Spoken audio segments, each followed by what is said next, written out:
l'agglomération d'Antananarivo, un schéma directeur à mettre en place.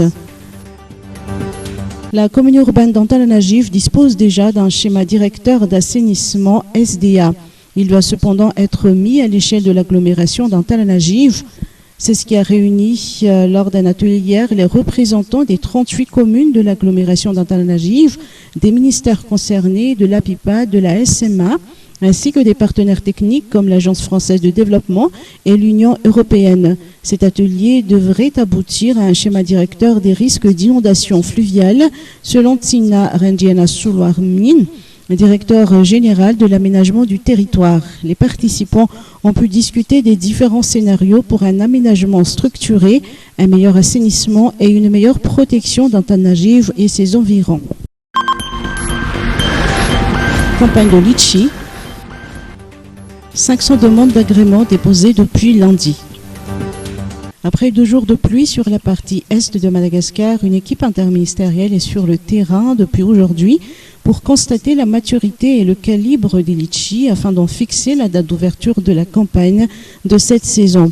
Les autorités estiment que ce retard de la collecte aura des impacts négatifs sur la qualité et la quantité de la production de cette année. Il est déjà certain qu'une quantité non négligeable de production n'atteindra pas le calibrage export, s'inquiète le gouverneur de la région Atsinanan. Par ailleurs, le quota d'exportation sera réduit à cause de la guerre en Ukraine qui compromet l'exportation vers la Russie, qui a pourtant importé 1 millier de tonnes l'année dernière. Néanmoins, plus de 500 demandes d'agrément de collecte et de conditionnement sont parvenues au guichet unique de la région Atsinanan depuis lundi, date d'ouverture de la réception des dossiers. Japon, don d'une ambulance médicalisée. Le gouvernement donne priorité au renforcement des systèmes de santé.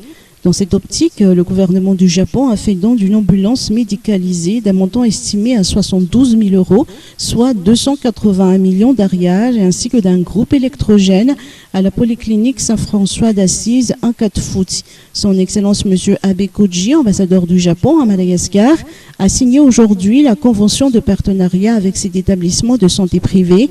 Les détails dans cet extrait de son Excellence M. Abe Koji, ambassadeur du Japon. Le domaine de santé est l'un des domaines prioritaires d'assistance du Japon vers Madagascar.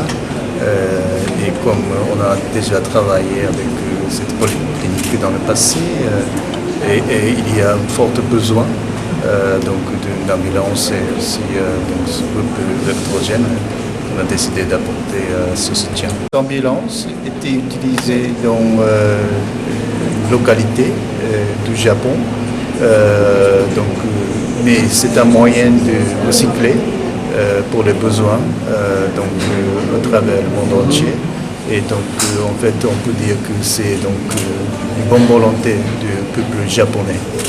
Ce nouvel équipement mobile permettra d'optimiser le transport médical et la prise en charge en urgence des patients, selon Sœur Marie Rantasuanzanaaj, première responsable de la polyclinique Saint-François d'Assise.